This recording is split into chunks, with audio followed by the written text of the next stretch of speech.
Yksi kysymys. Mitä haluaisit sanoa tuleville menestyjille?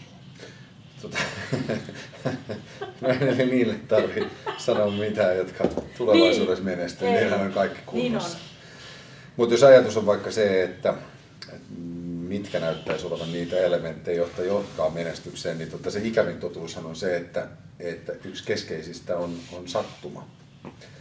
Ja se aika usein kirjoitetaan ulos sitten näistä tällaisista erilaisista menestystarinoista. Eli ne on aina lineaarisia, kun ne johdetaan jostain pisteestä eteenpäin, ja sitten kaikki alkaa näyttää siltä, että se on suunnitelmaa.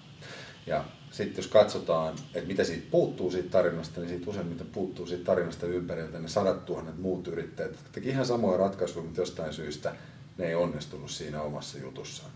Ja tämä musta on se koko juonen ydin, että musta sitä menestystä ei voi orkestroida, eikä sellaisen kaavaa ole olemassa.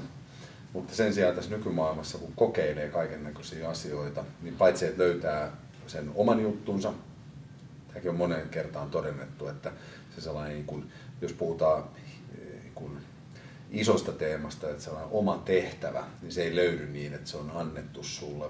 Sekin selitetään jälkeenpäin, että se löytyy erilaisten kokeilujen kautta.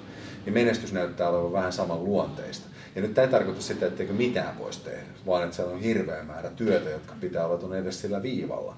Mutta sitten lopulta, vaikka kun katsoo vaikka jotain levyttäviä artisteja tai ihmisiä, jotka on yrityselämässä, niin voidaan joskus katsoa jälkeenpäin, että tuossa oli todella merkittävä juttu, mutta se vaan se aika ei ollut oikea tai jotain tapahtui siinä matkalla.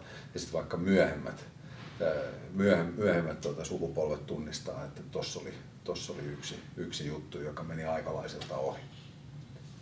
Tämä on musta ehkä sellainen virhe, mikä useimmiten ajatellaan, että lukemalla hirveästi kirjoja saa. Kyllä niissä saa hyviä langanpätkiä ja paljon energiaa, että jaksaa yrittää niitä erilaisia juttuja ja löytää uusia keinoja kokeilla, mutta sitten lopulta se on ihan toisissa käsissä. Enkä tarkoita mitään korkeampaa tässä tapauksessa, vaan toisia ihmisiä. Kyllä. Hyvä. Kiitos.